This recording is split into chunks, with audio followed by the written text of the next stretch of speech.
Yeah, I'll just introduce you and Renaissance, and also the title of this week's session. So hi everyone, welcome to the library program, starting your Etsy business. This is session 3, focusing on value and market of your products, value and marketing your products, I guess. And this is being put on by Amanda Anthony from the Renaissance Entrepreneurship Center. The Renaissance Center is a nonprofit that has been helping people launch and grow businesses for more than 35 years. And Amanda Anthony is the program manager for Renaissance. And with that, I think that I will turn it over to Amanda Anthony. All right, thank you so much, Kenny. It's been really a pleasure the last 3 weeks. I've really enjoyed learning about all of you and all of your business ideas and all of your crafting ideas. I had a plan that in the future this class would be taught by somebody else, but I'm not sure I'm going to give it up. I really like y'all. I like crafters. I think I'm just going to keep doing it. Anyway, so just a couple of things to follow up on from last week. Kenny put these in the emails, but I'm going to send it anyway just to make sure that you guys have it. If you are interested in a consultation, and that can take many forms. It can be about business strategy. It can be about your marketing. It can be about your branding. It can be about finances. I'm putting the link in the chat to sign up for that. I also had invited all of you to participate in our upcoming pop-ups, and I continue to encourage you to do that. We've got 2 pop-ups coming in the spring, and these are these temporary markets where you can sell your things and say, I like doing this, I don't like doing this. And one is in Daly City on April 16th.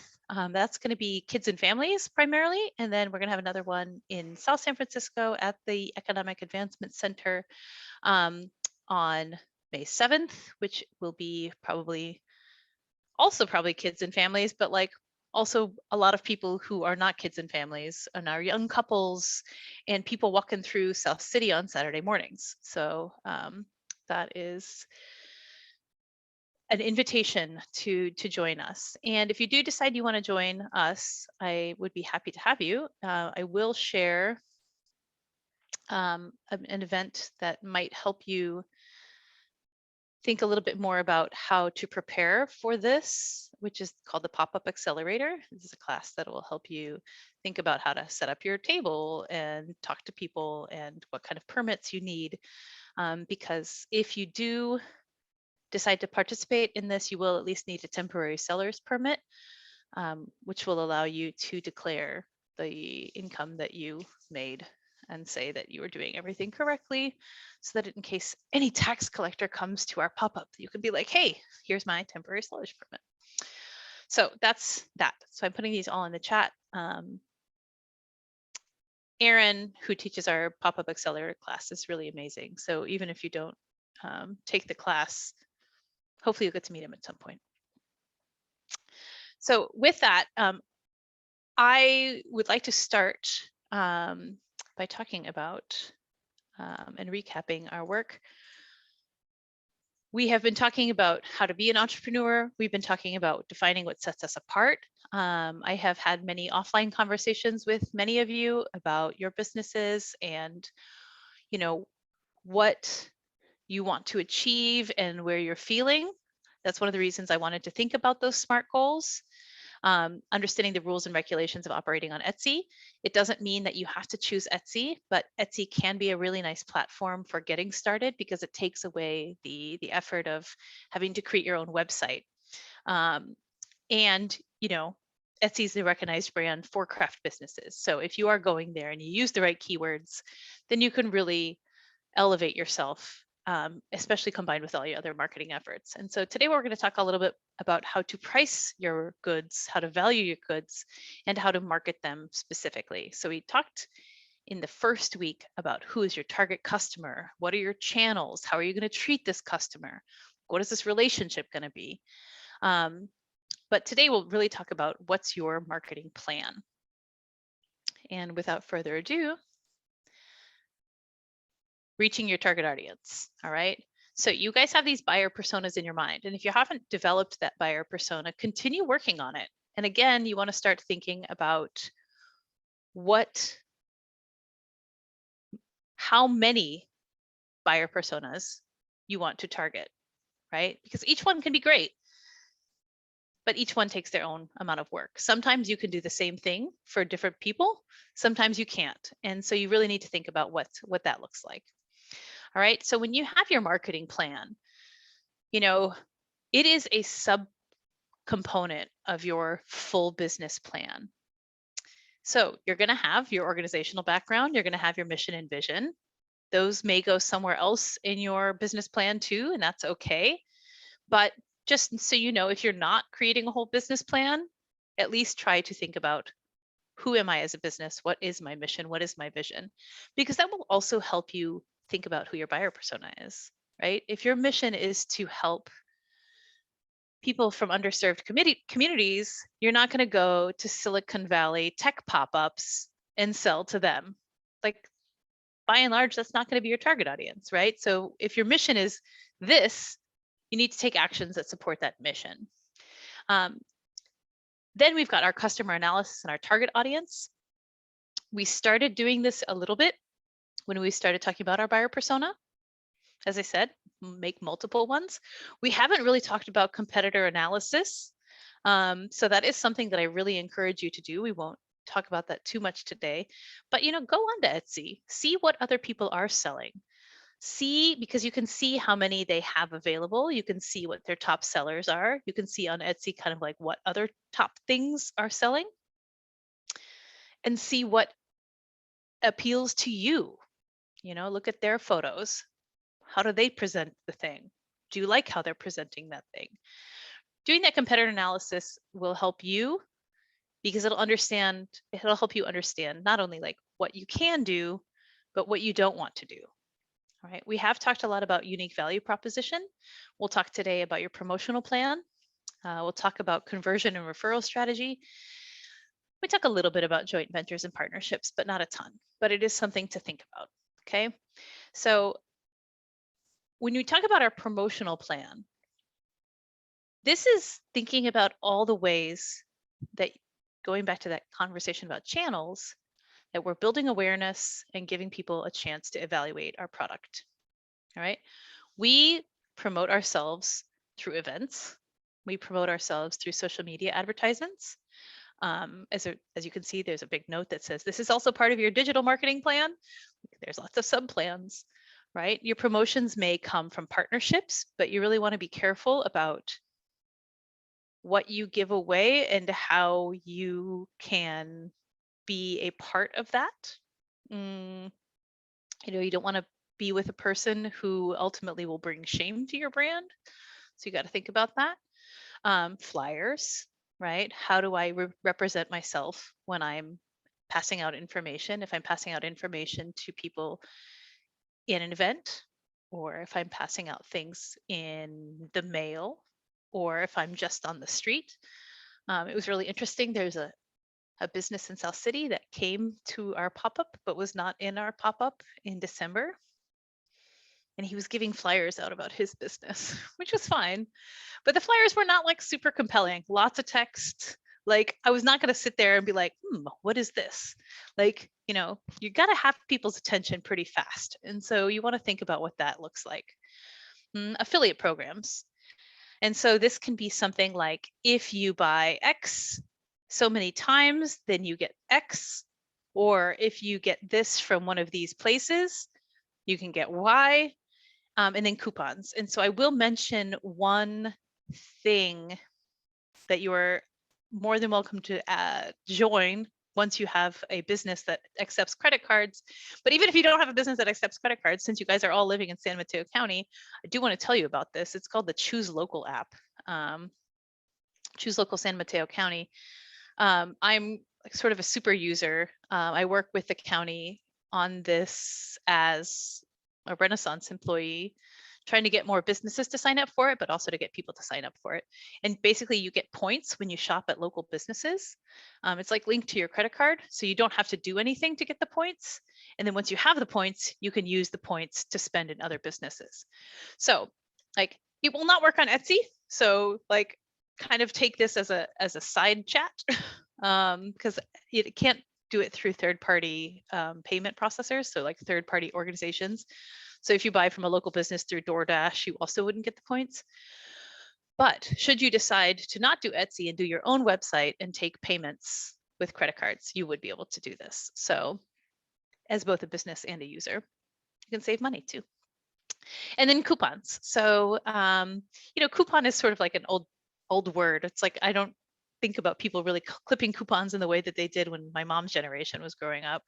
But I know that when I had my business, I had a frequent buyer card. And so every time you spent 50 zlotys at my thing, I gave you a stamp.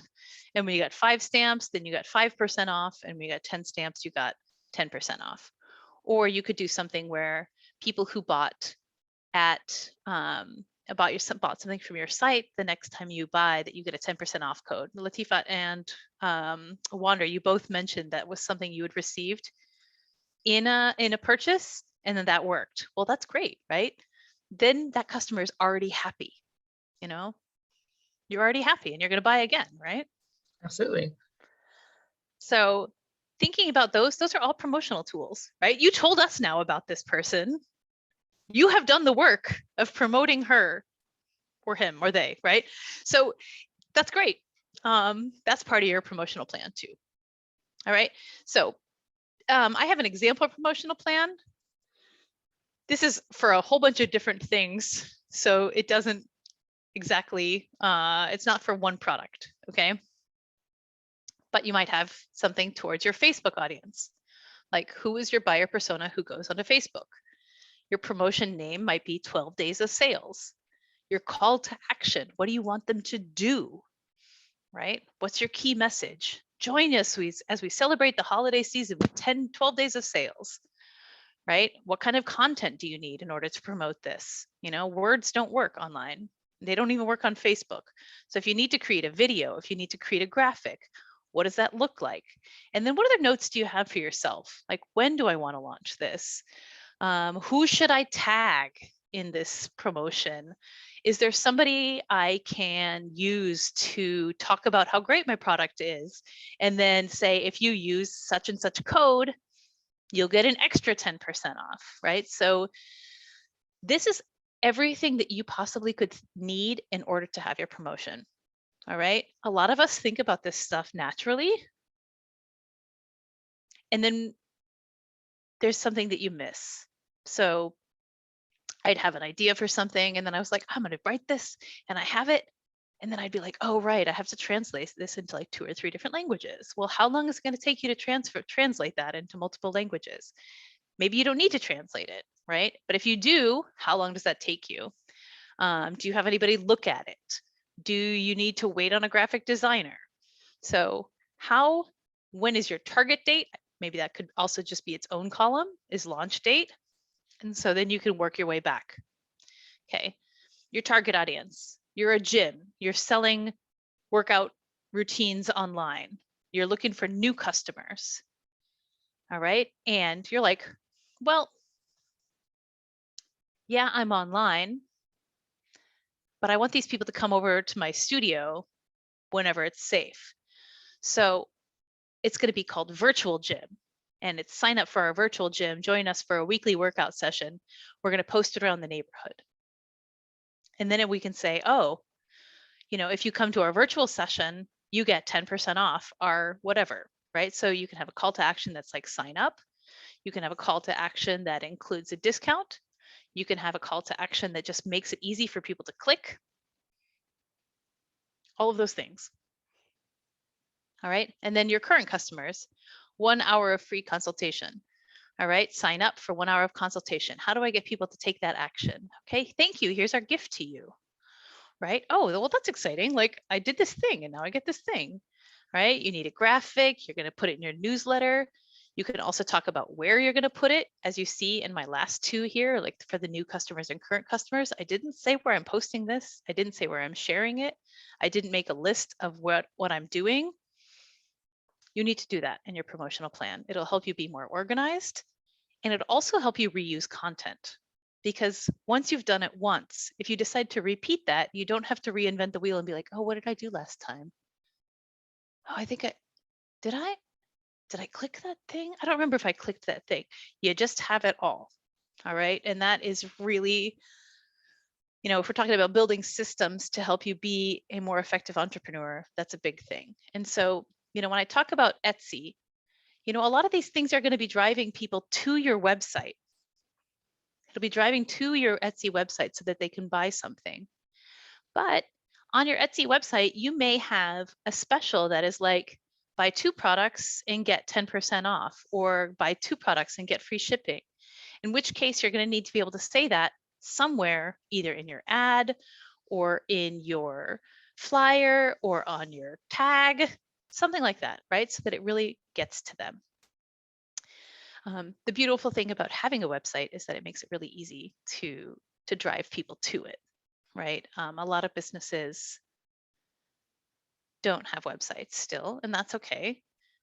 But since you're using Etsy, it makes it really easy to just use Etsy. I watch a lot of people try and build businesses on Instagram, and I'm always really impressed because I feel like it's really hard.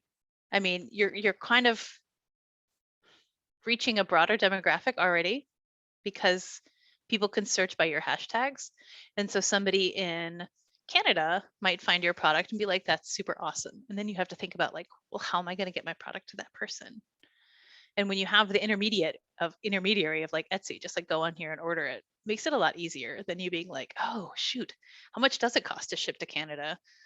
Oh, well, how would I take payment from Canada? Like, can they pay me on Venmo? Like they can't. So how do I do this? So, I mean, I do think that Etsy has a lot of things that make it a lot easier. All right. So what I want you to do as our first activity is think of a product you sell or you want to sell, and then one way in which you can promote it. All right. I just want you to take this again, think about your buyer persona, think about where they are online, think about how you want to reach them and what kind of promotion might work in order to do it. So just one. I'll give you a couple minutes because there's a lot of things to think about in this.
All right, how's it going?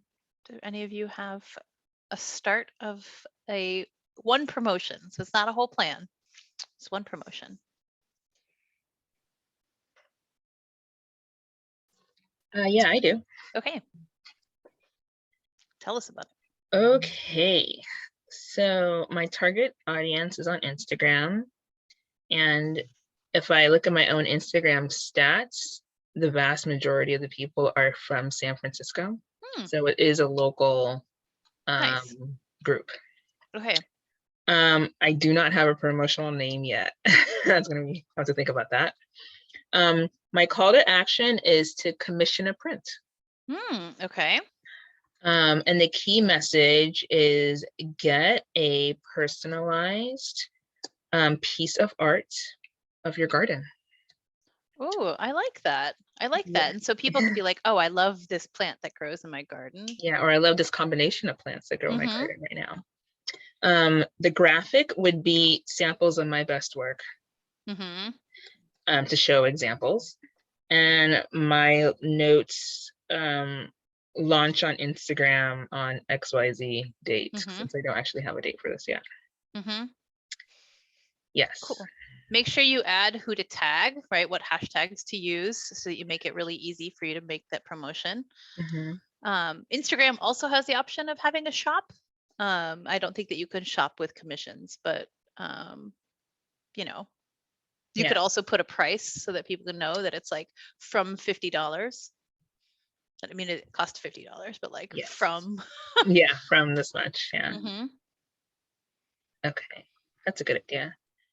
I already kind of have this plan on my website, but because my website gets zero traffic, no one knows about it. Mhm. And then also, it wasn't really for commissioning pieces. It was more on for me getting access to people's gardens. But I like this idea of Mhm. having it be more part of my business.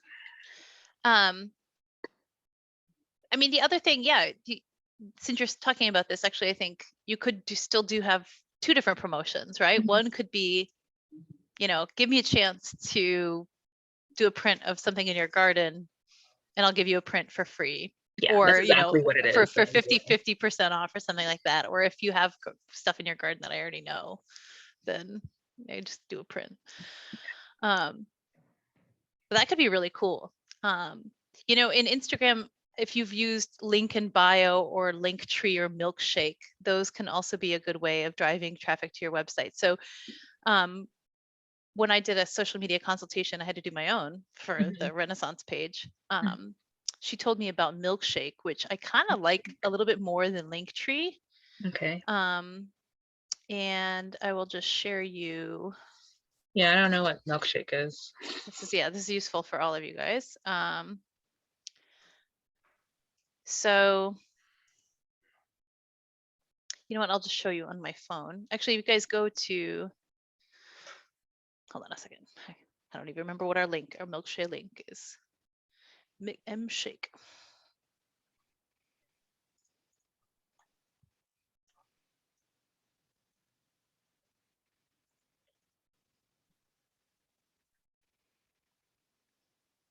All right, just so you can see what it looks like. Oh, what are you doing? Come all the way over. All right, what I like about it is that when you're in Instagram, so Linktree gives you several different links that you can click on. But this one, you can make each page something different. So you can have sign up for our newsletter. Then you swipe right and it just tells you about Renaissance. And then you can swipe again and find all classes and registration links. And so it's kind of having like having a tiny little website in your link in your bio. It just depends on what you need, right? So some of you may decide to go to link in bio. And what's nice about that is that I can show you because I also have one of these for Renaissance.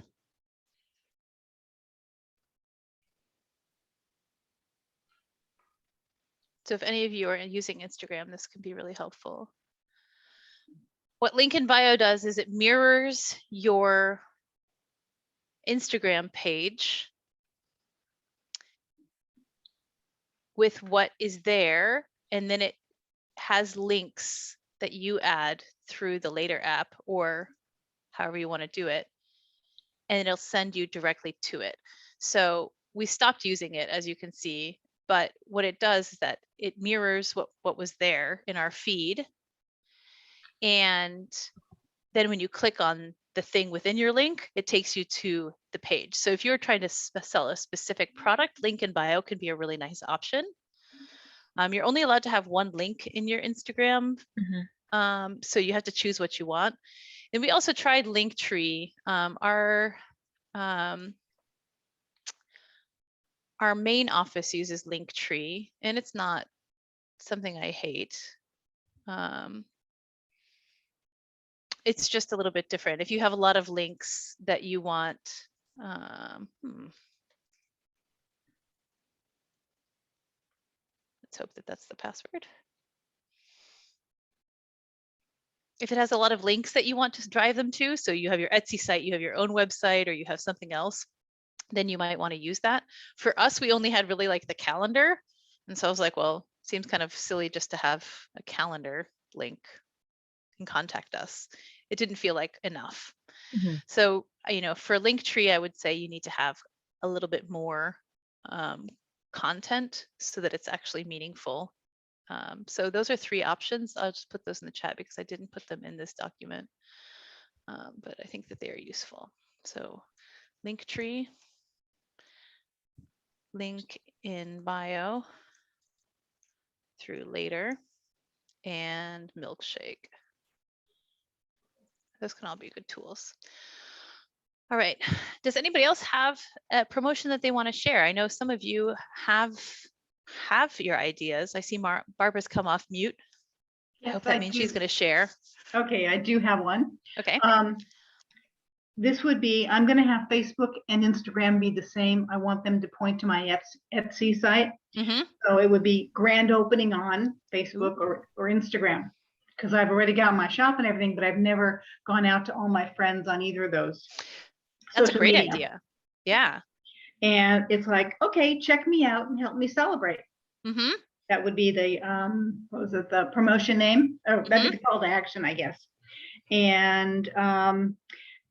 And then I could say, some of you already know me from my local boutiques, and I would mention the ones I'm usually in because I'm in the Bay Area also, and put some of the old flyers up for, I was in charge of Smokestack Boutique and Superior Court Courthouse Boutique. So just to let them know that those are some of the local ones I was in. And then I'd have to set a launch date. So, but I mean, I've already got those things in the works. So I think that would probably help. I didn't know about a promotion name. I guess that's kind of like a banner on Etsy. It can be, right? Like it can be a banner, especially if you're willing to change your banner a lot, right? Like as you have new promotions, it can absolutely be used in your banner as well. Okay. Because I was thinking of an end of winter, which is not until March, or a pre-spring sale, something like that, especially on the Etsy site.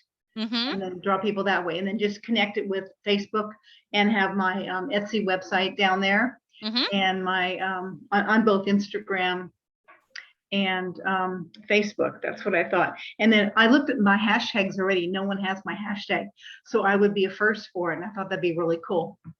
So, I think that would be useful, as long as you also have to think about what people search for. So if nobody's used it before, it can also be risky because that means nobody's searching for that, right? You have to have a mix of both. Right. So they have fun with fabrics, but I have fun with fabrics and yarn. And so that's why if they were looking for fun with fabrics and you want to call up the hashtag, you might see mine after that because I've got more words to it. That's what I would be thinking. I would say use both, right? You're going to find people who are just on the fun with fabrics. But then having fun with fabrics and yarn can be yours, right? Like that'll be the one that you tag yourself with. Okay. Cool. It was fun to check out hashtags. I don't know how to use them. So I was looking at that going, oh, that's really cool. Okay. So that's what I would do.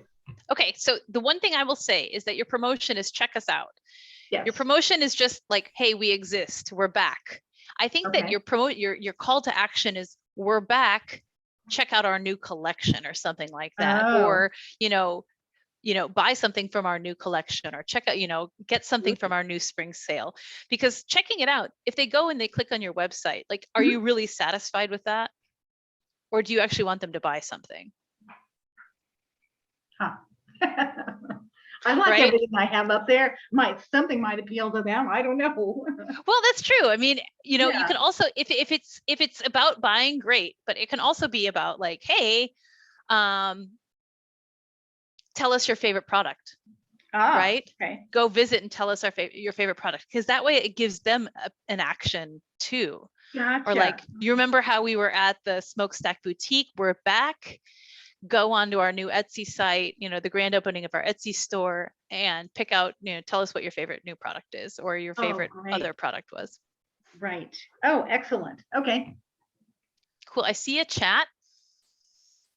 Instagram does let you add a lot. Yes, I think you would want to use as many related ones to drive traffic. There is a lot about the optimal number of hashtags. I think there's probably a big discussion, and it's probably worth going to an actual social media class, but I have heard that you should try not to use more than like 10 or 12 hashtags. Because eventually they will find you. Somebody said, was it when we were on the beginning of this class, right? That, oh no, I was talking to a client today and she's like, oh, I don't know how I found you, but I think it's because I started looking at small business stuff online, and the algorithm directed me to Renaissance. And I was like, well, that's great. Thanks, algorithm. The algorithm gets to know you. So if you're using these set of hashtags and other people are using other similar hashtags, they will find you eventually. Oh, hey, yeah. Amanda, there's a question above the Instagram chat as well. Yes, so I see, are these related to LinkedIn? Are we talking about the milkshake, link in bio, and Linktree? You can definitely use those same things as in with that, but I think if you were doing a promotion on LinkedIn, you would want to just drive it to your Etsy site. I'm not sure, and people don't really use hashtags on Instagram or on LinkedIn in the same way. But I think you could, right? I think you just have to decide if LinkedIn is the right platform for you too. If you are looking at corporate events, then LinkedIn can be the right platform for you. So you would need to choose hashtags that reflected that buyer persona, right? You wouldn't maybe use fun with fabric and yarn. You would use, and this is, I know that's Barbara's, but you might use sewing kit or team building event or something like that. Does that answer your question, Cynthia?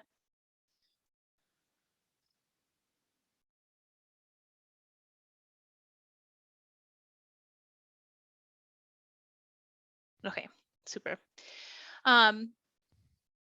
Oh, also, you guys had some questions last week about business licenses, and I did speak to our city guy about that. Let me just find my notes. I think that was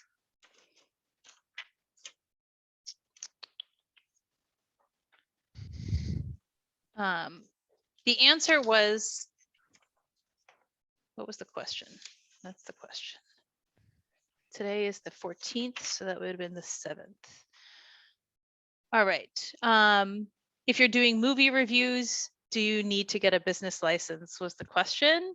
Or if you're doing something where you're reviewing products on Instagram or on YouTube, and the answer was, if you're doing it and you're making less than $600 at it, and it's really not a meaningful source of income, and it's something you do for fun, then you probably don't need a business license.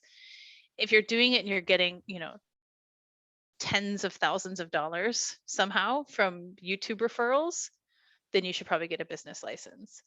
And so it's kind of about the scale of your business. And then the question was about whether or not you could use music, there's certain music you can't use in videos because it's copyrighted. But if you were doing like video reviews, and as long as you didn't put clips of the video in, you wouldn't have to worry about that. So that's my answer, is that you kind of, he wouldn't recommend going through the hassle of getting a business license if you are not making a lot of money off of it, because the business license costs somewhere between $100 and $300 a year. If you're only making $600, it doesn't make a lot of sense. Okay. Does anybody else have a promotional promotion that they would like to share? Some of you are on chat, and so I think that that's probably hard, but if you feel like send it to me as your homework, I'd be happy to read through it and give you feedback. So you just let me know. Amanda, I do have something to share with you. Mhm. When you get your business license in San Mateo County, it's good for 5 years. It's very inexpensive. I think it's like $35. And South San Francisco, you also have to pay a city tax or a city business license, and that's yearly for calendar year. Yeah, I'm thinking about, I didn't know you had to get a county one. I only knew about the city one, and I know that the city one is somewhat expensive. Yeah, about 150. It comes out every the last 2 weeks in December, effective January. Yeah. But and if you don't pay it by like March 31st, then they add a penalty. Yeah. But I know, because I have a business and I have to get a San Mateo County license too, in order to get your the, what do you call it, the tax that you have to pay, you have to send into the state every year. Okay. So yeah, Cynthia mentions that the fictitious business name that's 5 years. I did know about that one. Is that the one you're talking about? Right, that's 5 years. That's for the county. Yes. Yep. And then you've got one for the city. Yeah. And so the fictitious business name, that's really about your business. So if you name your business something, like if you're a sole proprietor and it doesn't include your last name, then you have to do that fictitious business name statement. Or if you have an LLC that doesn't include the name of the business that you're doing business as, then you have to get that. But if it does include it, so if you know, like one of our food trucks is La Fondita Tapatia, and it's La Fondita Tapatia LLC, and so they don't have to do a fictitious business name statement. Or if you're Fun with Fabric and Yarn Barbara Earhart, then you don't have to do it either, as long as it has your last name in it. Okay, thank you. Okay, I'm going to a nerd convention in March and I'm trying to come up with a commission related idea. I'm giving out secret Santa-like gifts. I'm hoping to drive some customers to my shop by suggesting I can make more of the gifts by commission and giving out my card with a con-related discount code. The con-related discount code is a brilliant idea, because then A, you know where they came from, and B, you know that it worked, right? So you can say how many you gave out and how many were redeemed. I do like the secret Santa-like gifts. I do want to be careful that you don't give out too much free stuff. As long as it doesn't cost too much, then it's worth it. But you know, because everything's a promotion. Oh, okay, a prearranged gift exchange. Okay, in that case, it sounds like a great idea. Yeah, as you know, you could. I mean, I know you make miniatures, right? And so I'm trying to think about like how you could put like a tag on the leg or something like that, or you could put a card in the bag. There's a lot of options there, but definitely the con-related discount code is a great idea. That sounds good. Okay. All right. So, you know, that's just one promotion that you're thinking of. So you do want to still think about all those other promotions that you could do in order to get the word out about your piece. And for those of you who have multiple things, so like Cynthia, I checked out your website. You've got a lot of stuff going on. Like not only are you like a sewist and a knitter, but you also do the photos, the stock photos. All of those things are going to require different promotions. And all of you who are creating multiple different things, those are all going to need different promotions. So be creative. Don't feel like you have to do everything. That there are consultants for these, like not only our consultants, but like your friends, people you can hire. Like if you're not good at coming up with it, then don't feel like you have to, you know? That's my tip. All right. And so one of the things that I already am hearing is the idea of using your Etsy banner for promoting certain things. I think that's a great idea. right? Because when people do get onto your page, they'll see that you attend to it, right? And if they see that you're attending to it, then it gives that impression that like, oh, this person is an attentive person. And so we want to make sure that we're using really nice looking things. And so I think that many of you have probably used Canva, and many of you are probably talented enough that you don't need Canva, but I'm going to talk to you about Canva anyway. And I will also tell you that there's other options. So you can also use Pictograph. And then my friend Aaron told me that he's the one from the Pop-Up Accelerator class. He said, Amanda, I hate Canva. You should use Poster My Wall. But I use Canva because it's still pretty easy. And I'll just talk about it a little bit. So you can use Canva for your Etsy shop icon. You can use it for your Etsy shop cover, and you can use it for social media posts. And we actually have a whole class on Canva on Friday, so I won't go into this too much in too much detail. But I will say that it's not super duper expensive to get an annual subscription to Canva. I think it's like $120. We have a pro subscription at Renaissance, and so you're going to see what you can do with a pro, but it's really cool. So you can go to create a design and you can see what other things they already have. But you can also type in Etsy and they already give you dimensions for what you need to do. So you go to Etsy shop cover. All right, you can choose these templates, and if you like the style of the template, you can use the style of the template. If it doesn't fit in with your brand, then don't use the style of the template, just create your own. And I think the important thing to know about Canva is, and I will just go to my next slide really quickly just so you guys can see this, is that you can create a logo or you can use a template, but you should decide on a color palette, you should decide on a style, and you should be consistent. So, you know, I told you that I went through a social media and like branding consultation. So Renaissance's colors are like goldenrod and brown and orange, and it's very limited and it works very well for us, but sometimes I like other colors. But I had a pop-up flyer and it was bright purple, and our social media consultant was like, why is this purple? I like purple. I thought it would pop. She's like, this isn't in brand at all. What are you doing? All right, so you do want to decide on your color palette. You do want to decide on your style, and then you can pick something. All right, so if you really like this style and this represents your brand, right, but you have a different logo, you can substitute out the logo, right? So you can delete it and then you can put your own. So I'll just go, since we have a whole bunch of Renaissance logos in here. And you come in and you're like, oh, but it has this ugly white background. I don't want that. You can go to edit image and do background remover. And 9 out of 10 times it looks really good. So you don't even need to pay for Photoshop. Right? And so here it looks pretty good. I can make it small and big again so that you can see that it like starts to resolve. I can say, you know, Renaissance collection. And you put your website. You can be at www.etsy.com/Renaissance. You can put a photo that represents you or your business. This could be a photo you've taken.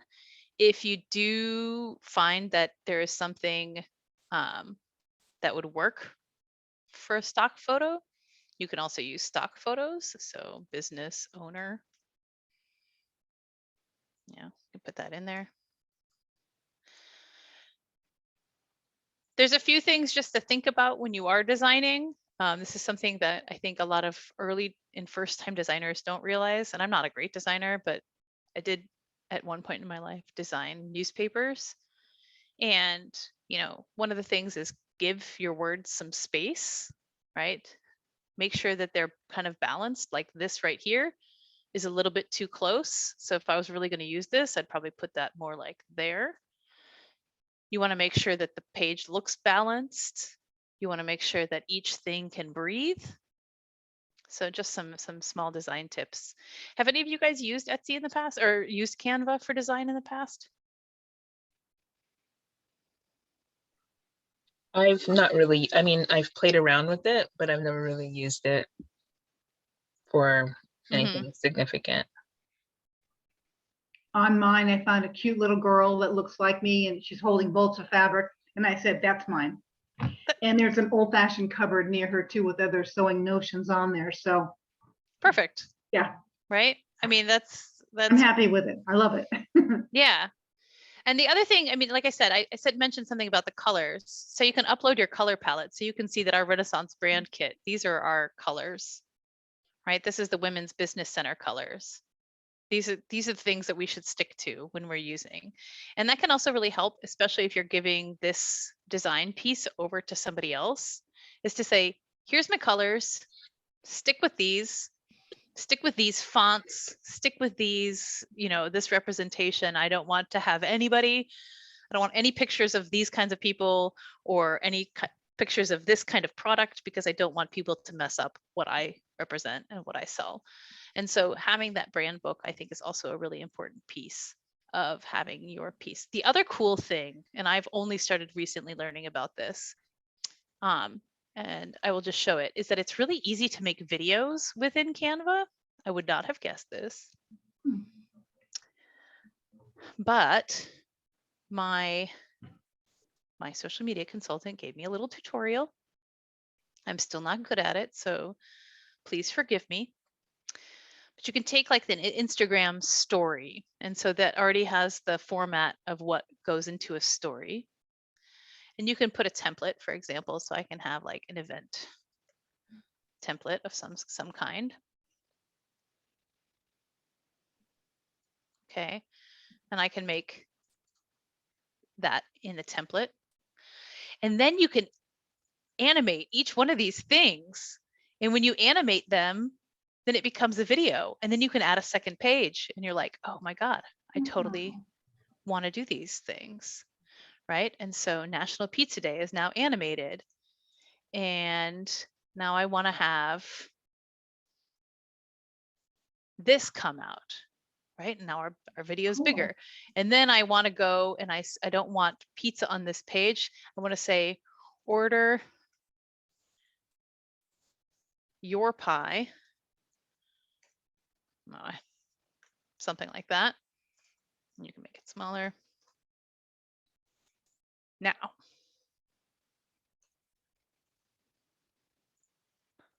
so again, you want to kind of make the spacing right. Maybe you decide you get rid of that. Maybe you want to move that up a little bit so you get some space. And then I'm going to animate these. So I'm going to bounce it. I'm going to have it bounce again. And then when you download it, you can look at the whole thing. National Pizza Day. And then it should go to the next page. Order your pie now.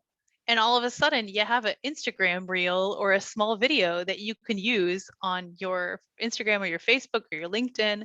And videos always catch a little bit more attention than anything else. So I just wanted to show that because I thought it was so cool and like relatively easy to do. So just some inspiration that you might use for your own business promotional plan and whatnot. All right. Hey, the most important thing. Is Canva part of Etsy? Canva is not part of Etsy. It was started by a woman in Australia who liked Adobe, Photoshop, and Illustrator, but didn't like that it was super expensive to use. So it is not part of Etsy, but you can upload stuff from Canva into Etsy. So if you want to make, for example, again, if you want to make a product description or product photo and you want to say like upload your own photo and then add words to it, you can do that. And then that can be your product design. So, right, if you would decide to create a design and you need to do custom size, right? You need it to be, 300 pixels, 400 pixels by 400 pixels. Whatever you need it to be, they'll tell you. It is not part of Etsy, but they work really well together. It's just ideas. Yeah. And then so you decide, okay, I'm going to have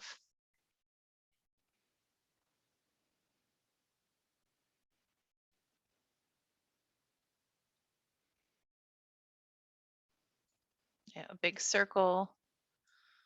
You can see Renaissance's colors are bold and exciting always. All right, and then we're going to put a graphic in there because that's there, and then you have your picture of whatever you have. Then you say like on commission only. That's also something you can do, and then that could be your product photo if you don't have a way of making other compositions. So I don't know. I just have a lot of fun with it. I play around with it just to try new designs sometimes, but I think it can be really helpful. I know that Etsy, it says when you're on your shop, it says like a 15-second video is what people are attracted to when you're at your shop. So I've never done that because how can I show my product if I have no one else to take a video for me and there's no sound? So it's like, oh, okay, so I haven't done that, but I know that Etsy says we'll show you how to do a 15-second video for your shop. Well, that's nice. And if you do take a video, again, you can edit it in here too and add words. I mean, there's a lot of different like video editing tools that you can use, but yeah, even just having, you know, your product come down, like the pizza came down in my tiny little video, right? Like that can be just a really good way of grabbing somebody's eye and being like, oh, cool, right? If you have like a little person and then the person comes down and they can see like what the object looks like. I don't know. That's great. I didn't know that. Thank you.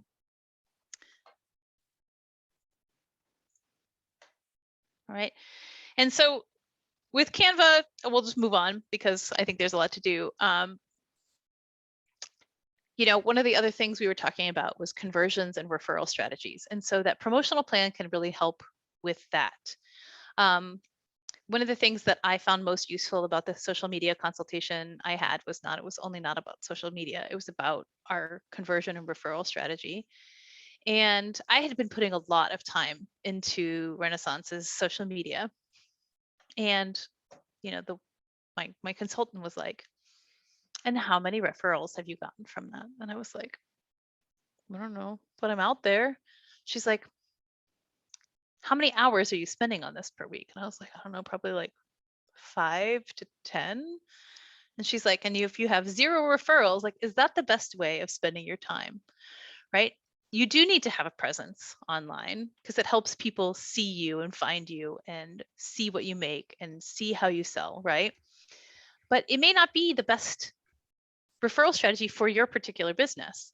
All right. What you ideally want is for your customers to say, I love this product. You got to buy this. And so, you know, when you're thinking about not only people getting onto your page and deciding, I want to buy this, but also, I love this and I want to tell other people about it, you have to figure out how you're going to do it. So are you going to ask your new referrals to find you on a farmer's market or a pop-up? Are they going to find you on Instagram? Are they going to find you on Google search? Like, where do you want to get these referrals from? Do you want to get them from Yelp? Do we want to get them from word of mouth? Like some of these make more sense for Etsy stores. Do you want them to come from Etsy itself, right? Because you can pay for sponsored posts and sponsored items, and then your product like makes it on the front page. Or if you have a lot of people who are raving about your product, it also goes on the front page, right? And then you don't have to do the work of finding that customer. So the whole idea about the conversion and referral strategy is that all of the other pieces of your marketing plan and all of the pieces of your value proposition and whatnot result in you having to do less work to get that client. But then there's that question, how do you treat them, right? Somebody refers you to me. You know, if I don't respond to you within 3 days or 4 days, that referral is ineffective, right? I've just disappointed that customer. And I've probably also disappointed the first customer because they're like, oh, well, she was so good the first time. Like, what happened this time? I don't know. I'm sorry. You know, like she was really good, right? How are you going to treat them? How are you going to treat the person who referred you? right? If somebody writes to you and is like, oh, I got your name, I found your shop because such and such person said that this was amazing, I'm probably going to go back and give that first person some kind of discount or some kind of thank you if I can, right? That would be a great way of saying thank you so much. And then that person is going to be even more likely to refer you. All right. So building that little network of word of mouth, it takes longer, but it will bring you like more reliable customers. So Barbara, I think a lot about you because you've been doing these sales and you've been doing these like boutiques in the past. So, the fact that you already have this customer base of people who are saying like, I loved her products. How can you get them to share your product with their friends now that you're there? Right. I see a lot of people on Instagram who are like, oh, I'm just a mompreneur trying to make it. I'm like, well, cool. How can I support you? And they're like, well, likes and shares. Well, at some point that probably was the best solution on Instagram, but it's not really the best solution now, right? What you really need from people who like you on Instagram is to tell their friends, buy something from this person, or like, this is amazing. Like, product recommendations. Oh, I used to buy from Barbara 20 years ago. Her stuff is amazing quality. Like, you've got to check it out. Or bulk discounts, right? If you buy 5 of these things, you'll get 10% off, so that I only have to make one sale, but I've sold 5 things. Like, those are all amazing ways of using referrals and conversions. So really thinking about that and what you want to do with that is a critical part of developing your marketing plan. All right. If you guys don't mind, I'd like to have like a 2 or 3 minute break for getting food, getting water, using the bathroom, and then we'll come back and we'll talk about valuing your product. Is that okay? Okay. Yeah. So I'll be back in 2 or 3 minutes. I know it's only a 2-hour class, so you don't need to spend a super long time, but 2 or 3 minutes. See you in a minute.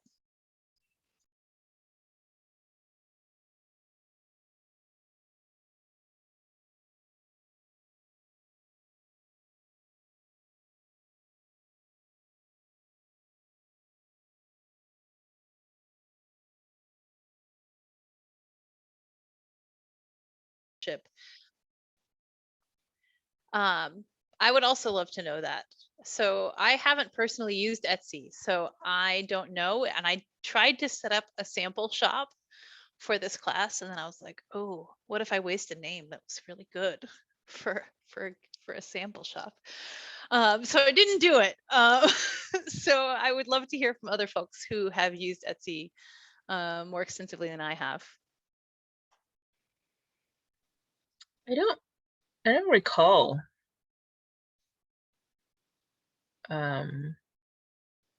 It's not FedEx.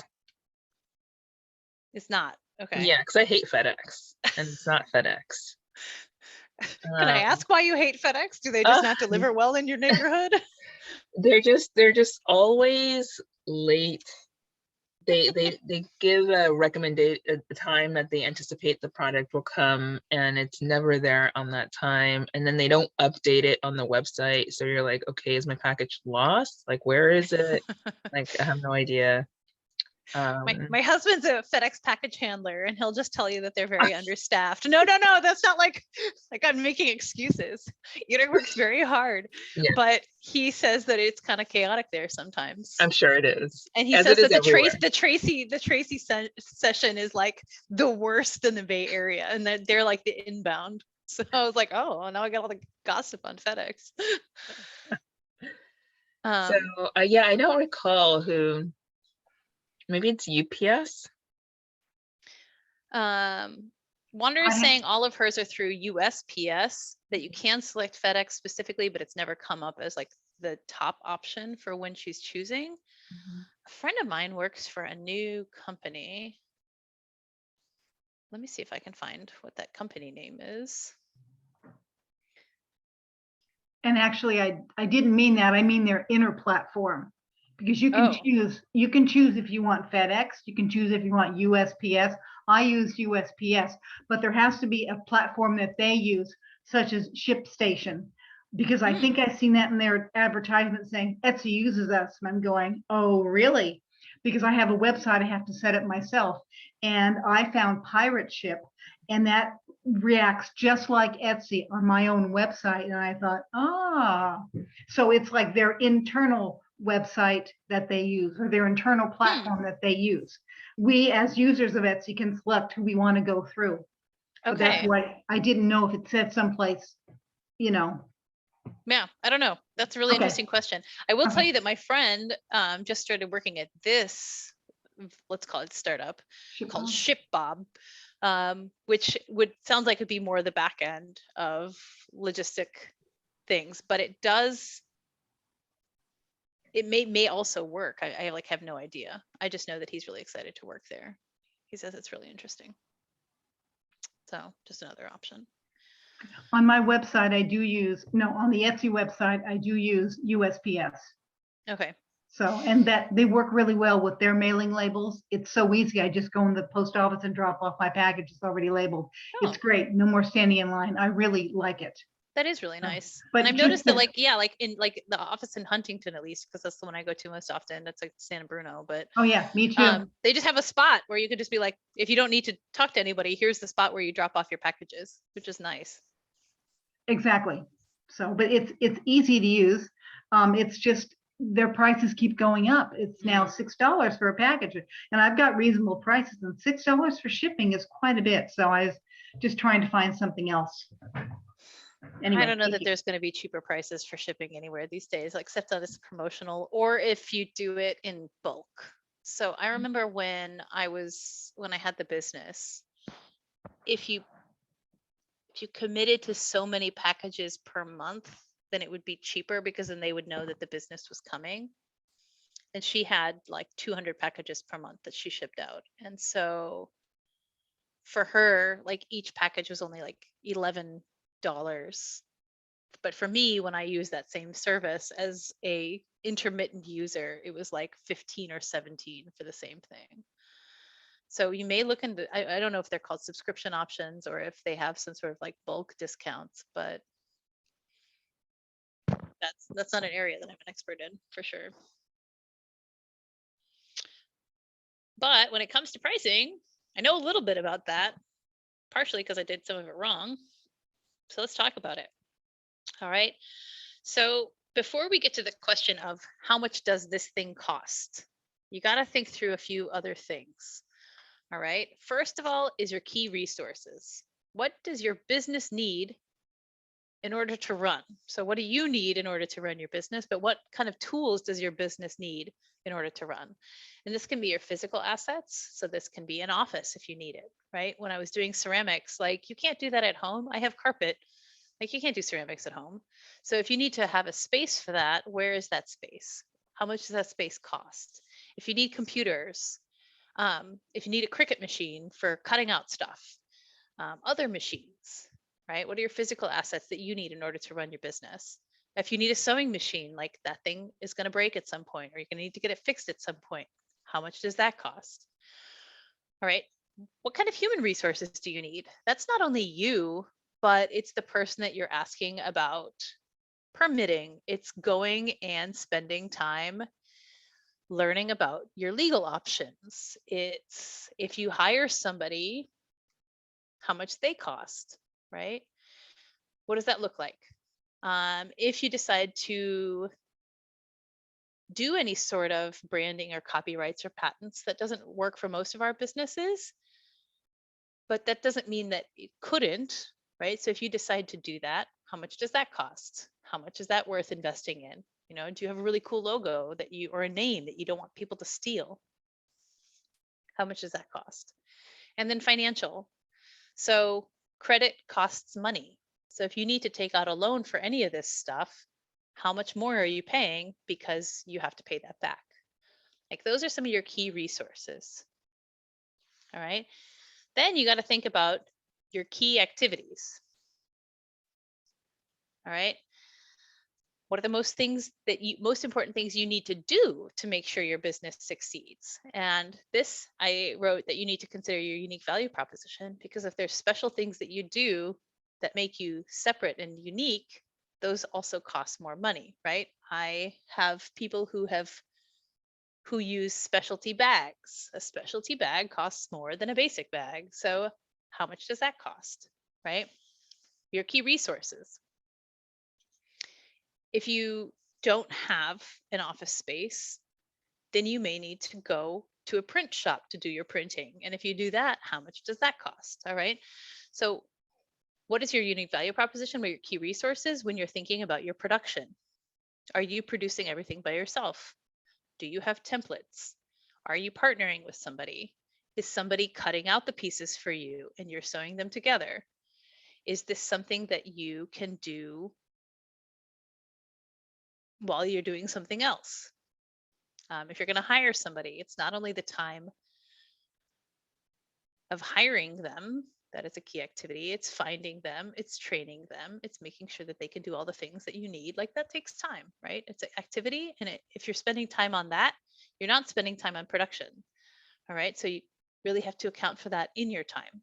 Training, I already said, but that can be training that you are doing as well, right? We're spending 6 hours together over these 3 weeks. That's 6 hours of training that you are investing in yourself, but it still takes time away from doing other things that are maybe related to your business.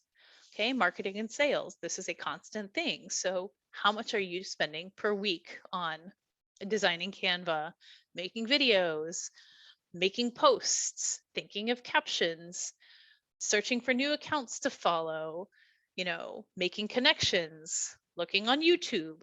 All of those things take time. And that's not even the sales piece, which is, hey, I want to buy a thing. How do I do it? Oh, you go to my website. Here's the thing.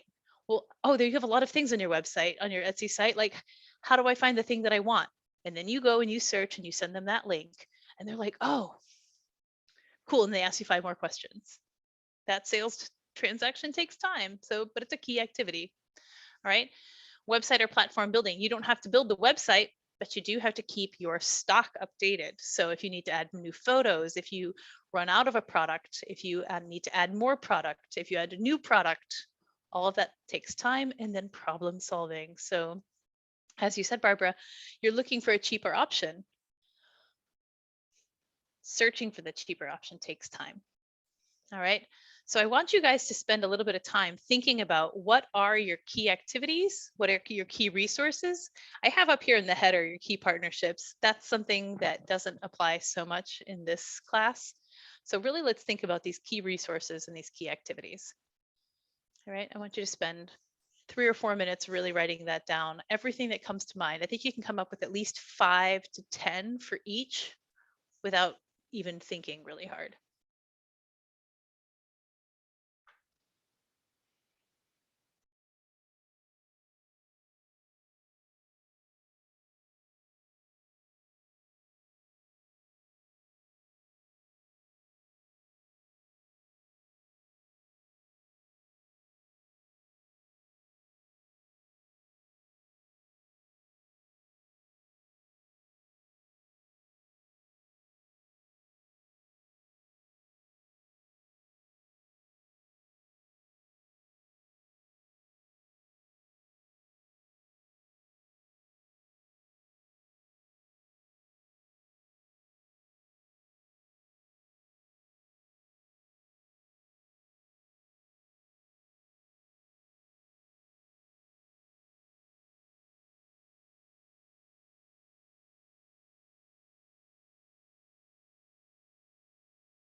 All right. What's one of your keys? That would be either essential or one of the things that you're like, oh, I don't even know how to think about that. I don't know how to think about how long that takes me. I have a suggestion. Mhm. One of the basic things is you have to write your description of the item you want to sell. And for me, I'm wordy, but I want to get everything out there. So I have to learn how to write something in it. People will want to read it, but not be too wordy. But that's important because if you have everything in there, they need to read that and then, oh, I like that, I'm going to buy it. So Yeah. And that can be really hard, right? And oh, then it is. yeah, and then then you also got to make sure that it's like grammatically correct. Not that like I'm saying you don't you have bad grammar or anything, but like, some people are better writers than the other people. And like you got to check all that stuff. It takes time. It takes a lot of time. All right. For the miniature books, we've got Paint Shop Pro, printer, printer ink, cardstock, paper, book glue, glue sticks, sticker paper, miniature book press. There's a lot. Every single one of these takes 1 to 3 hours of printing, folding, gluing, pressing time, depending on how things go. So that's a lot, right? Like that's a lot of things you have to account for. How much time is that? How much do those individual materials cost? If you get really stuck on writing descriptions, and you sit there and you're just like, oh, how would I say that? I've always wondered, like I used to be a journalist, and people who would write like for magazines, they'd write like 2 articles a month, and I'm like, how are they living on making 2 articles a month? Because they have to figure out how to charge their freelance fee to cover the interviewing, the time spent thinking, the time spent editing. Like that's hard. That's a hard thing to estimate because you don't know when you're going to have writer's block, right? Yeah, I used to use a professional to scan and remake reproductions of my artwork, and it's so expensive. And so I recently purchased like a fancy scanner, and I got my own fancy printer, and then you have to think about the ink and the pigments and the paper. I had to buy now I have Adobe and Photoshop and all of these, figuring out how to use all of them. So it was just a lot of time. Yeah. Time and effort. And what is that? I mean, it translates into money, right? If it's a hobby, I mean, you're learning it, right? Like it's also still a pleasure. It still should be a pleasure at this point, but it does take time and you do have to account for it. Yeah.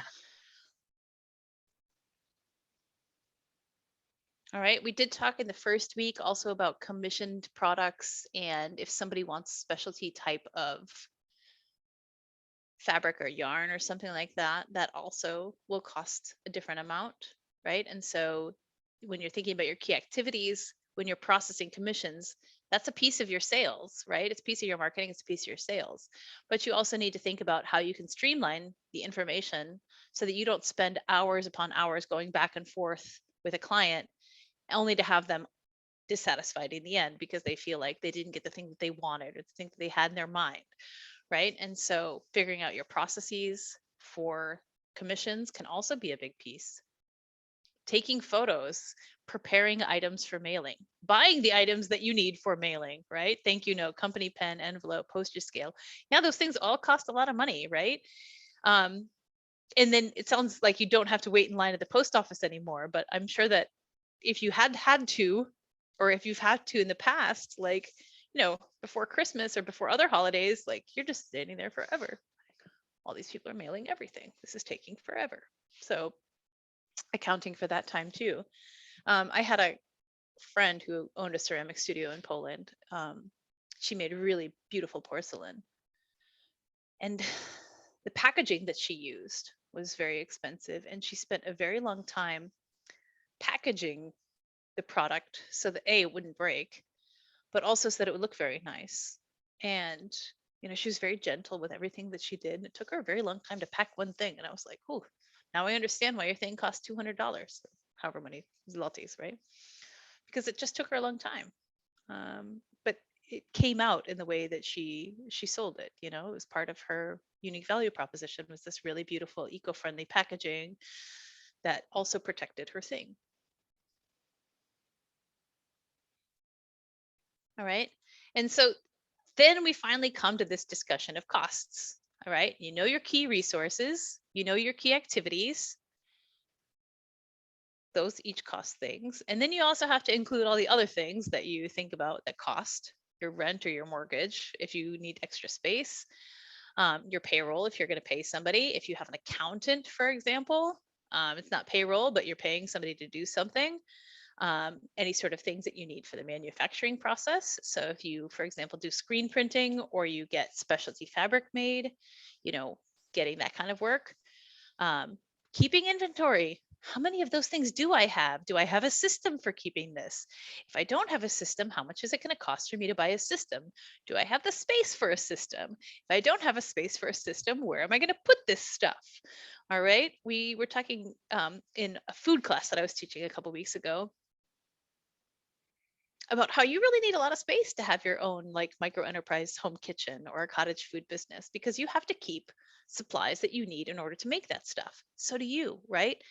My friend is a quilter, and she and her husband are so limited in which houses they can live in and buy because she has a long arm quilt machine and she has to get it into the basement. And that like super limits their options. And so, you know, if you have to pay for extra space for your long arm quilt machine, or you have to pay for extra space for your all of your fabric and all of your yarns that you love, or as you said, Latifa, like having to buy your own specialty scanner so that you can do this stuff. All right, the manufacturing, the inventory, the marketing, the advertising. Maybe you decide, I just don't want to write these descriptions. I'm going to give it to somebody who loves it, right? A copywriter. How much does that cost? All right. If I'm going to buy ads, how much is that? If I do a sponsored post, how much is that? And then technology. All right. So again, let's brainstorm all these things. All right. I think you could probably get 10 right off the bat. Think about the things that you need for starting up versus the things that you need to keep going. Because of course, there's always going to be startup expenses like furniture that you don't necessarily need in order to maintain. But I think you can come up with 10 things pretty fast.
All right.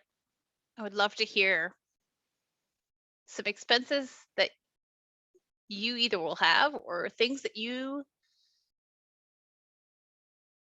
think would be surprises because you didn't really think about it, right? Like one of the things is if you decide to get a business license, it's not a surprise, but it is an expense for keeping the business going. If you need to drive somewhere, if you decide to do deliveries, so you're like, are you accounting for the wear and tear in your car? I mean, like, that gets pretty detailed, but if you're going to a lot of events, for example, if you decide you're going to do a lot of pop-up markets, gotta start thinking about that, because driving to and from, you spend an hour setting up, you spend an hour breaking down, and then you spend an hour driving home or there back. Those are also hours that need to be accounted for when you're planning. All right, so thinking about those kinds of things. I'll just highlight them as surprise costs, I would say. Anybody want to share some startup expenses versus ongoing expenses? Some of these were covered in the previous activity. Yep, Cynthia says sewing machines, threads, fabrics, yarns, needles, computer, packaging supplies, ruler, tape measure, scissors, business license, fictitious business license, Board of Equalization sales tax setup. Yes, all of those things, right? If you decide to set up an LLC, that's a thing too, that costs money. Sometimes that's the right thing and sometimes that's not the right thing. Okay, what else? I have a similar list, paper, paints, inks, scanner, printer, watercolors, packaging, matting, framing, all the office supplies that are required in doing that. Actually, my most expensive expense is time. Just like figuring out the time to do all of this in addition to my day job. Yeah, that's a big issue. The license. Oh yeah, I was gonna say licenses are a thing, right? Like I remember I used Excel for maintaining a lot of my documentation, like my accounting documentation at the beginning. And Microsoft switched to a licensing system where you had to get like an annual license instead of the one-time, CD that you like loaded onto your computer. Man, I was like, oh man, that's like a lot of money for one person. They're like, well, you can use it on 6 computers. I'm like, how many do you need on one? Shelving, organizational trays for various clays, wools, glues, resins, dyes. Oh my God, you have a lot of stuff. Trays for current work projects, startup that I didn't think about at the beginning. Envelopes, fabric, twine, little boxes, replacing various things and finding time. All right, these things all cost money. And the other thing is that Etsy will charge you money too. All right. Yearly equipment maintenance, setting up rooming with shelving, painting, organizing. Yeah. Buying or acquiring organizational tools, filing cabinets, shelves, all those kinds of things. There's a question in there, a side chat in here. I'm not sure that I can help a lot, but the question is about how does Etsy work for selling fine art? Is it the best platform? I've seen websites that established artists have for their work. Cynthia says, I use Fine Art America for my photos. Is it a platform for artists?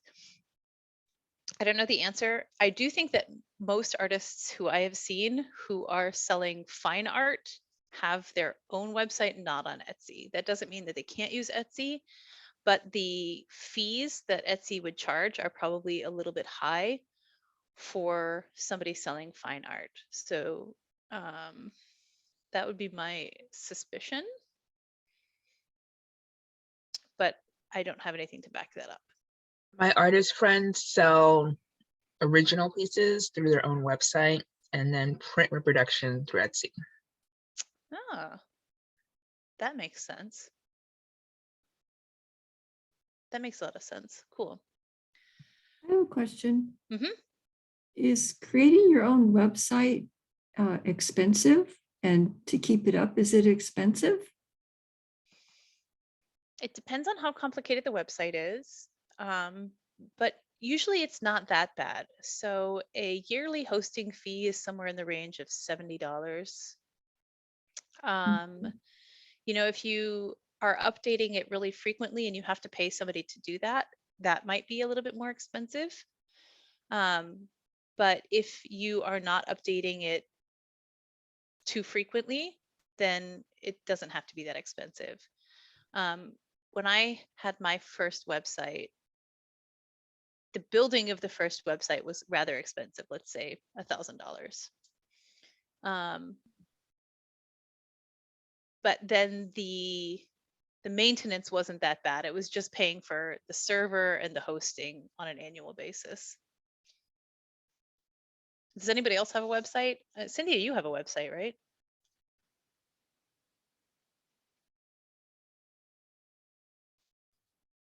Maybe she can make chat. Latifa, do you have? I have a website through Squarespace. Okay. And it's pretty easy to set up on your own. My challenge is keeping it updated. That's my personal challenge, but it's pretty easy and it's not that expensive to have. Yeah, and there are a lot of platforms that'll make it easier. You know, I've heard yeah. Excuse me. I've heard of something called Squarespace. Yeah, Latifa, you said yours is on Squarespace? Yes, I'm through Squarespace, yes. And I think they make it pretty easy. And you can get a business, you can have like a personal website or a business website.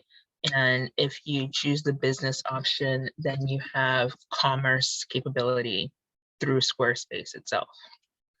Yes, which is nice because then that helps you with your payment plans, right? Like it allows you to take credit cards because you have Square.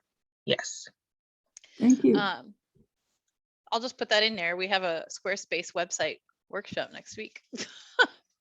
Join us. It's not too bad. I have used WordPress for blogging in my past life as a personal blog keeper. I also for a time used Tumblr for blogging. Not hard to use either. Wander, is your author website on WordPress? You said it is, yeah.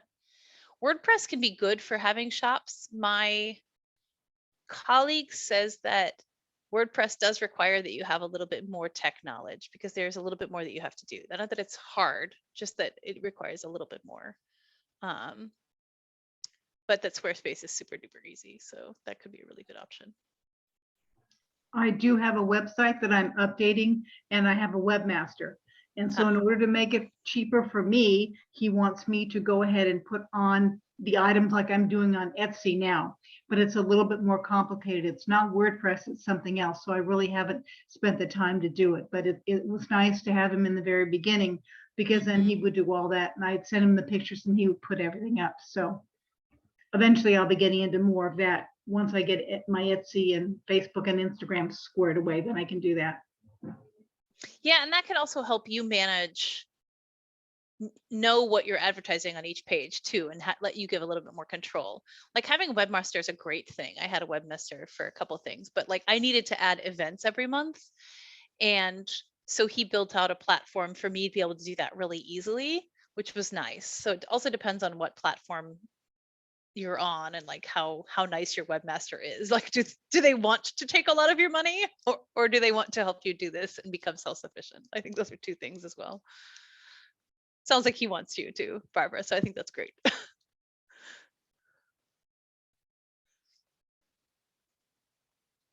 All right, so these expenses need to be accounted for. Again, I stopped using Microsoft Excel and I started going to Google Sheets because it's free. It doesn't have all of the capabilities of Microsoft Excel, but it is free and free is worth something.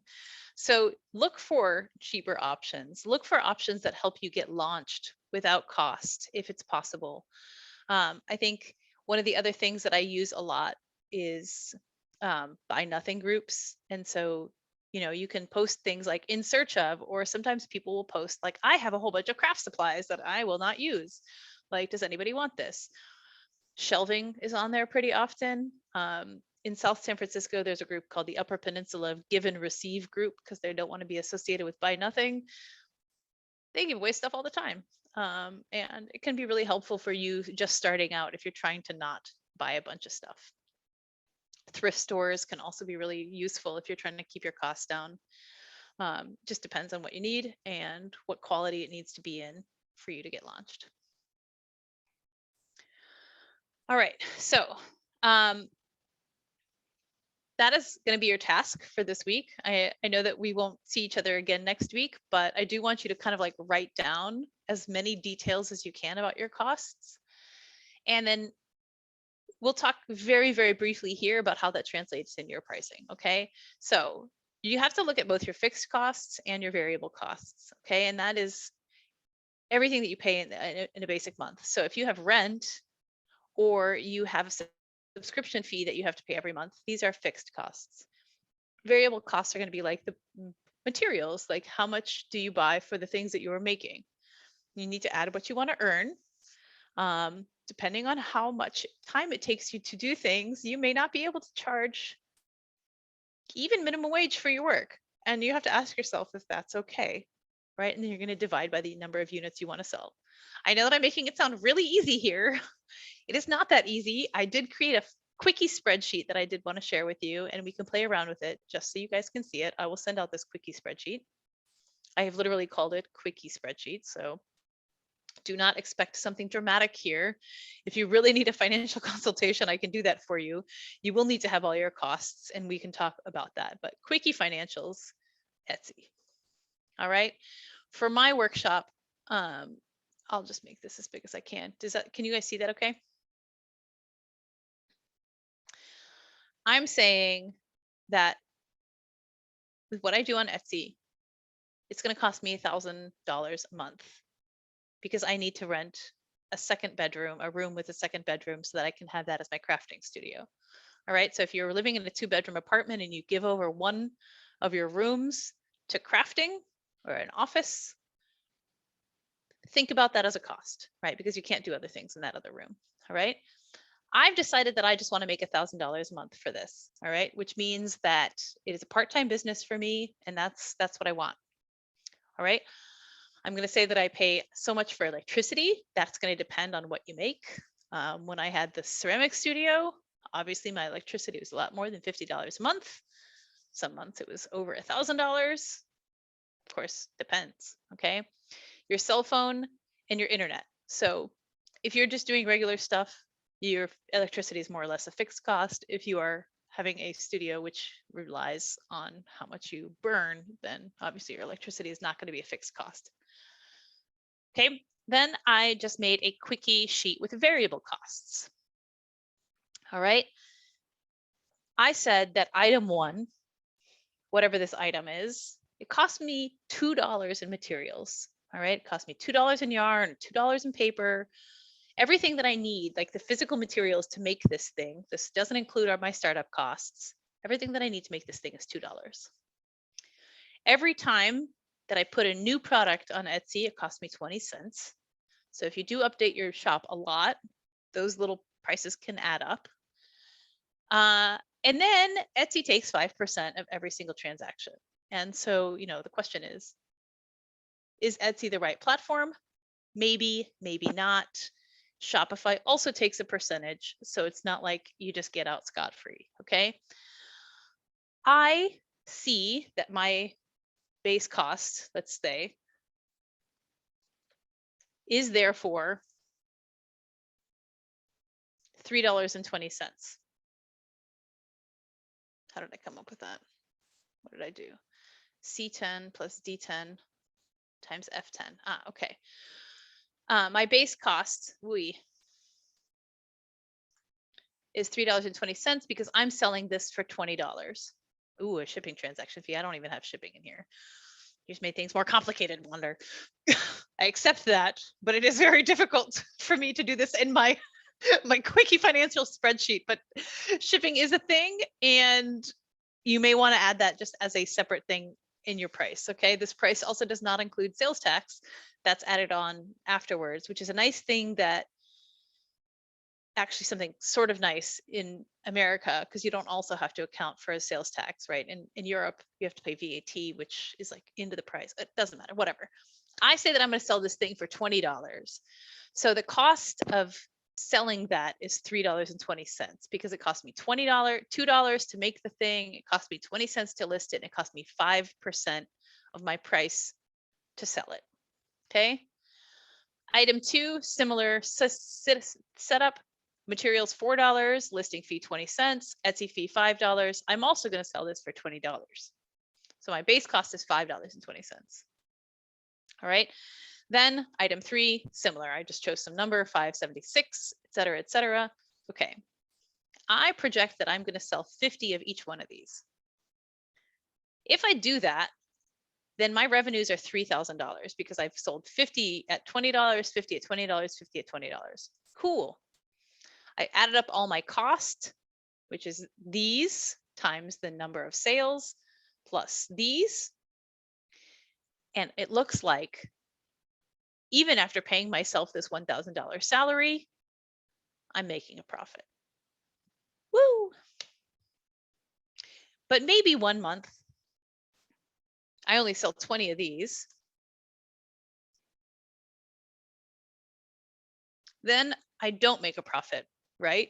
Then I'm cutting into my salary, or I'm not paying other bills, because maybe those other bills are going somewhere else. All right. Maybe I decide, well, that's silly that I have such a small margin on this thing that costs so much more significantly. I should make this $25. And if I do that, then even if I only sell 20 things, I don't have quite as much of a loss. If I sell 30 things, I almost have no loss at all. All right. This doesn't account for how much time it takes, right? You can make this much more complicated when you start accounting for your time, right? If you decide that what you want to make is $1,000 a month and you don't care how much time you spend doing it, then that's fine, right? If you decide you want to spend 20 hours a week doing your business, and you do $1,000 divided by 20, you're making $50 an hour if you spend 20 hours, right? But I guess if you spend 20 hours a week, that's 4 weeks, then you make $12.50 per hour. All right.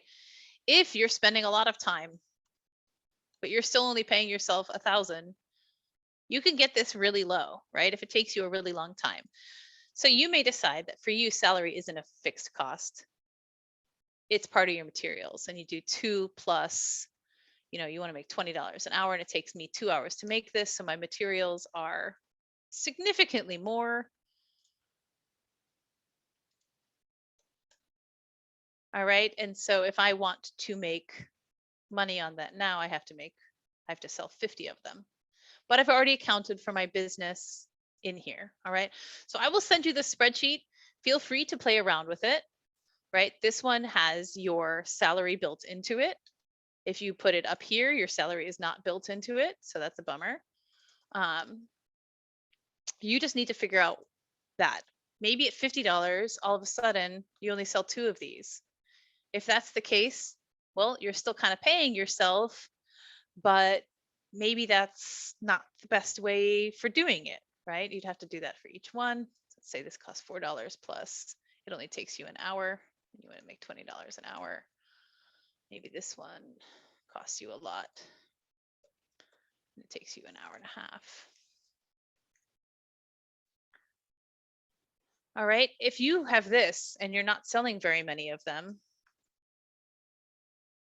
or you price it too low, you're just going to start resenting the business.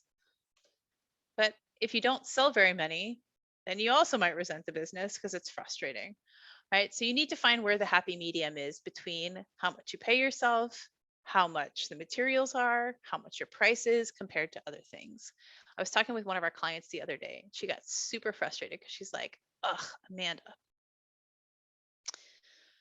when I have my products on Etsy and you go and you search, it shows other products that I might like right below it, and all of those things are cheaper. Oh, how do you deal with that, right? The answer may be Etsy's not the right platform for that particular product. Or why are these people selling it so much cheaper? Do they have a better supplier? Are they able to get more? Like, what does that look like? So, you can examine a lot of different things when you're thinking about your prices, but make sure that you account for all of those activities that you do. If you're trying to pay back some debt, that's also a cost, right? The interest rate of that, or just paying down any sort of investment that you have.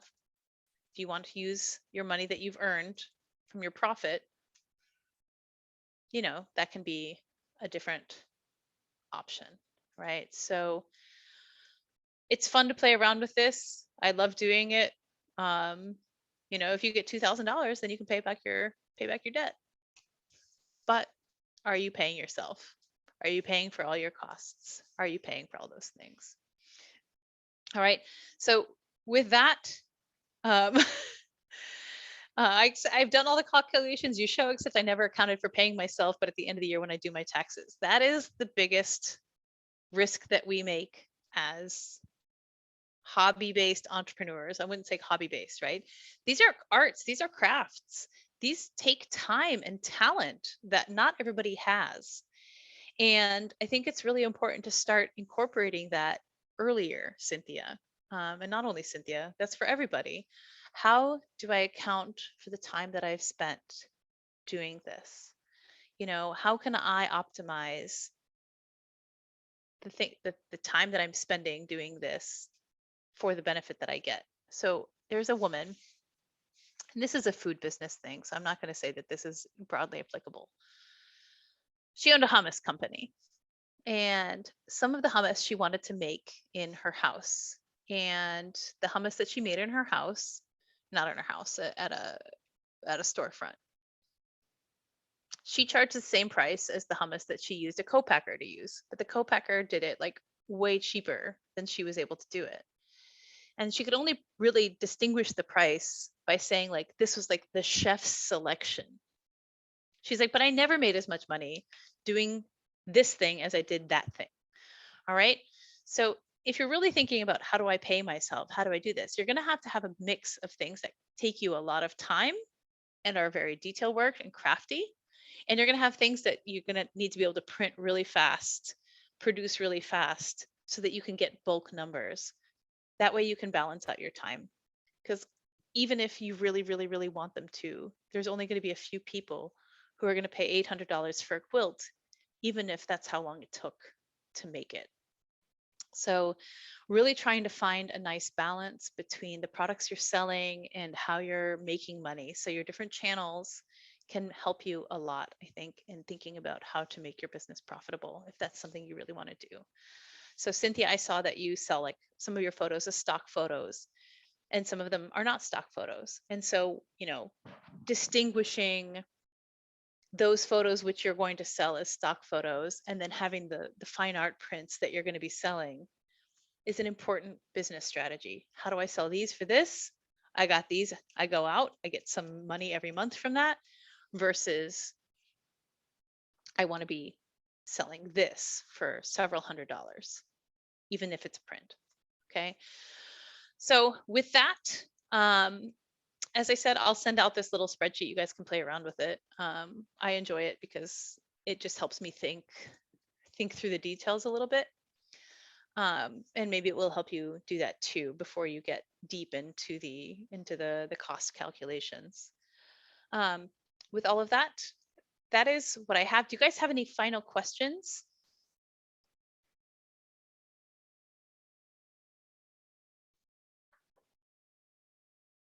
If not, if you don't want to ask here, that's also fine. I'm putting my email again in the chat.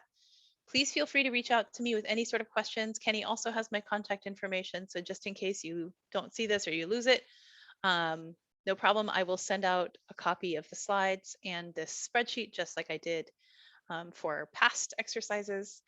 And we will hopefully stay in touch. I would love to have you at our events if you are at all interested. As I put that in the chat in the very beginning, but it will be in the recording, so please feel free to join us. We have a lot of resources, and if you guys are really interested and you're free at 10 a.m. on February 28th, I invite you to the opening of the Economic Advancement Center, which is here in South San Francisco. Economic Advancement Center, 366 grand. The events are not listed on the internet yet. Well, the Daly City one might be because it's through it. It's part of the Parks and Rec. But if you want to participate in the event, there's the link to the form. And then I got to start working on a poster for my South San Francisco event, which apparently cannot include purple because that is not a Renaissance color. So just so you'll know, you're probably going to be looking for a goldenrod poster throughout town. All right, thank you so much. It's been really a pleasure talking with you, chatting with you, learning from you. I really have learned a lot, as well as I hope that you have learned a lot. So thank you so much for your time and your commitment, and I hope we'll stay in touch. Thank you. Thank you. Thank you so much.